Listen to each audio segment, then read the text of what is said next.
കുറച്ച് ദിവസങ്ങൾക്ക് മുമ്പാണ് ഹിസ്ബുള്ളയുടെയും ഒപ്പം തന്നെ ലെബനൻ്റെയും കമ്മ്യൂണിക്കേഷൻ ശൃംഖല തകർത്തുകൊണ്ട് ഇസ്രായേലിൻ്റെ വലിയൊരു ഓപ്പറേഷൻ നടന്നത്. പേജറും വാക്കിട്ടോക്കുകളും പൊട്ടിത്തെറിച്ചതോടുകൂടി പരിഭ്രാന്തരായ ഭീകരരും അവരെ സഹായിക്കുന്നവരും അവരുടെ അടുത്ത് നിൽക്കുന്ന കുടുംബാംഗങ്ങൾ ഉൾപ്പെടെയുള്ളവർ പരിഭ്രാന്തരായതിന് തൊട്ടു പിന്നാലെ ഇപ്പോൾ പുറത്തു വരുന്ന വാർത്ത ലെബനനിലെ എല്ലാ കമ്മ്യൂണിക്കേഷൻ ശൃംഖലയും ഇസ്രായേൽ ഹാക്ക് ചെയ്തിരിക്കുന്നു എന്നൊരു വാർത്ത തന്നെയാണ്.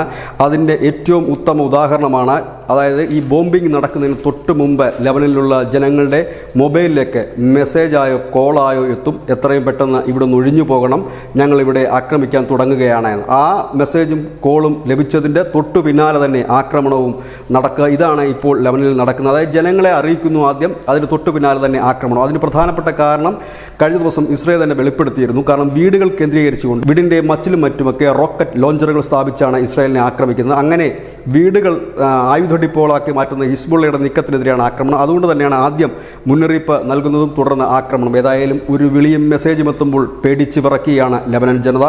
കാരണം കമ്മ്യൂണിക്കേഷൻ എല്ലാം, അതായത് വാർത്താവിനിമയ ശൃംഖലകളെല്ലാം തന്നെ ഇപ്പോൾ ഇസ്രായേലിൻ്റെ പക്കലാണ് ലെബനൻ്റെ. അതായത് അക്ഷരാർത്ഥത്തിൽ ലെബനനെ കൈക്കുള്ളിലാക്കിയ രീതിയിൽ തന്നെയാണ് ഇസ്രായേലിന് മുൻപോട്ടുള്ള പോക്കും. News desk news India Malayalam.